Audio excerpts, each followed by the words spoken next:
Hey, welcome back, YouTube. This is Jay coming at you with some answers about, I guess you could say, transitioning into becoming a vegan. Now, I'm going to give you a little background story on myself. I started approximately 22 years ago transitioning into becoming a vegan, but the first thing I had to adapt to is going from being a meat eater into becoming a vegetarian, eventually becoming a vegan. So, what I did right off the bat was I dropped off basically red meat, chicken, and I just maintained eating as far as meat products was basically fish, and I still maintained having eggs in my diet. That lasted for about 6 months. Eventually, I got rid of the fish, and I was still eating eggs, of course, transitioning into becoming strict vegan. So for about another 3 months, I continued eating eggs and realized that I was able to supplement the nutrition I needed minus the egg, which consisted of more beans, more whole grains, more fats from different sources, whether it was nuts, avocados, and so forth, oils. With all that, when the transition occurred, I was still working out just as hard, but what I noticed was I was dropping a lot of weight. My energy level was still pretty good, but I noticed muscle was becoming a little bit of an issue. A lot of people out there give you a BS story about, oh no, you just jumped into vegan 2 feet, boom, right off the bat, you get in great shape. That's not true. You can lose a lot of vitamins, nutrients, and so forth when you start transitioning. So you have to realize when you're making that adjustment, there is a period where you may lose weight, may get a little fatigued here and there, but for a very short duration. If you're working out really hard, you're pushing it, you have got to maintain your calorie intake. Okay, if you're not maintaining your calorie intake, your protein intake, and again, complete proteins, mixing it from grains, legumes, and so forth, your veggies all combined to get good complete proteins, you start lacking. So it's not that it's a hard thing to do, but again, when you're trying to transition, don't just go from being a meat eater into being a strict vegan, all right? You'll probably feel like crap, and you'll do it for a little while, and you say, I can't do this anymore, and you jump back into being a meat eater, which you do not need that saturated fat.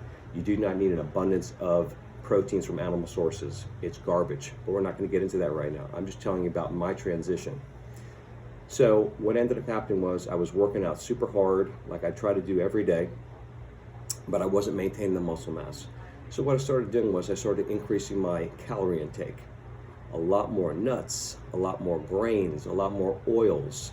I started eating more. You know, what 4 meals a day became 6 meals a day. And when I say 6 meals, I don't mean full meals. In between lunch and breakfast and dinner and so forth, I would just supplement with a snack, an apple with peanut butter, maybe a small bowl of oatmeal with some almonds, whatever it was, just to kind of keep up the caloric intake.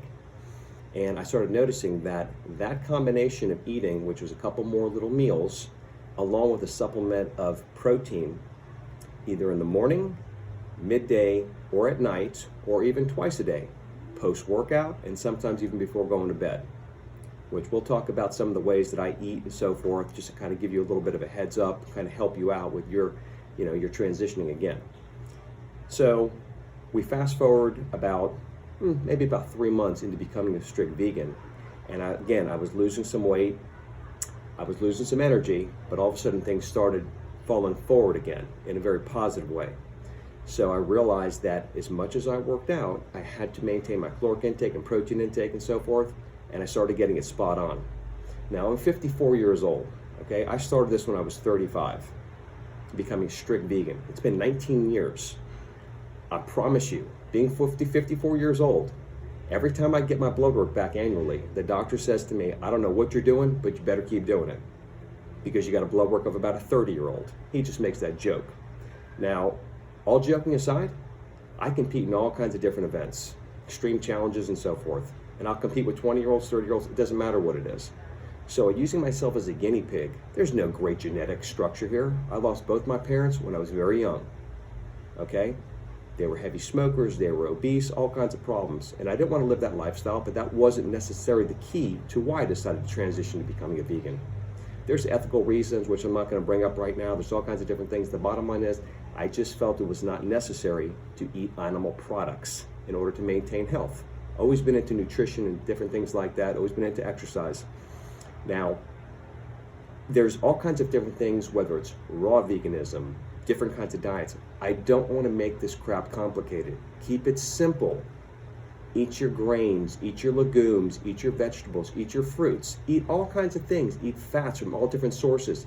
You gotta keep eating, there's no question about it.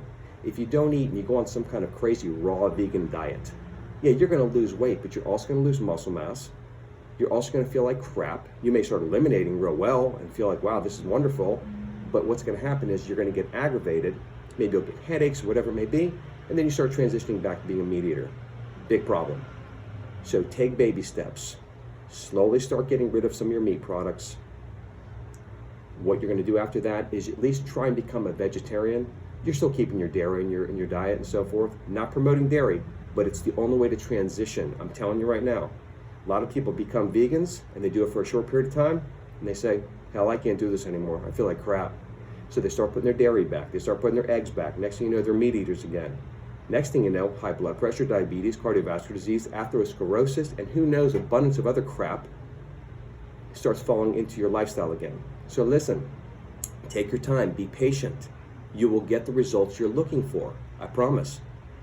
Keep the questions coming. I had a good question the other day about a person who was transitioning and he wanted to know stuff about, well, this is what I've been eating all day. How does it sound to you? And I said to him, listen, everything looked great, spot on. However, when you talked about post-recovery, you didn't include any kind of protein intake and so forth.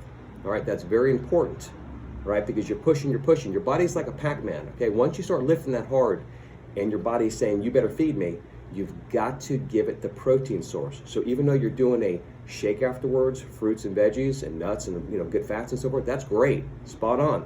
But you got to include some protein.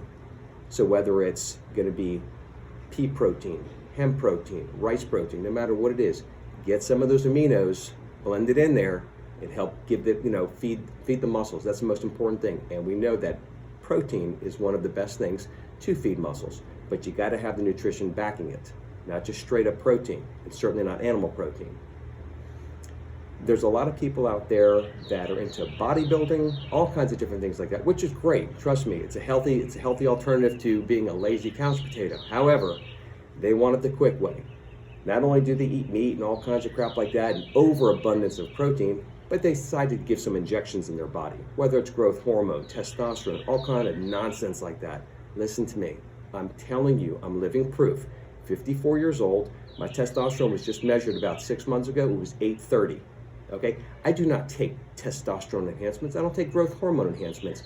It is called having great circulation, and that is based off a plant-based diet, working out like an animal every day, hard work, but replenishing what my body requires. That is how you will become a freaking machine. Please keep the questions coming to me. I promise I will answer them the best I can. Now I will attach to the end of the video, I will attach what I had for a post-recovery drink today. And remember, it's about adapting. Just because of what you see in the ingredients, you don't have to use those ingredients. Mix and match. I kind of look at it like this way. To adapt, you have to face life. Life is adapting every single day. We're dealing with an issue right now out in the world we weren't ready to face, but we're dealing with it. You've got to keep yourself healthy and strong as best you can to fight against this stuff. It's kind of like if you went out camping with somebody, okay? You're walking through the mountains, whether it's your boyfriend, girlfriend, no matter what it is. Let's say someone gets hurt and you're miles away. You're a power lifter. Great, I can put you on my back and carry you a certain distance. Oh, wait a minute, I never do cardio work, so I can't breathe after about 5 steps. So I have to set you back down. Oh, wait, I'm an endurance athlete. I run 20,000 miles a day, but I don't lift weights, so I'm not strong enough. Let me go run out and try and get some help. How about the person who's kind of in between? The person who works out hard, he can run 10 miles, she can run 10 miles, whatever it is. You're a natural athlete. That person is going to throw you on their back and say, hold on for the ride. They're going to march you 10 miles if that's what it takes, because it's about survival. Life comes at you hard. You don't know what it's going to be around the corner next. Train hard, eat right, and you will get the results you want. Keep the questions coming, and I'll see you guys soon. Peace.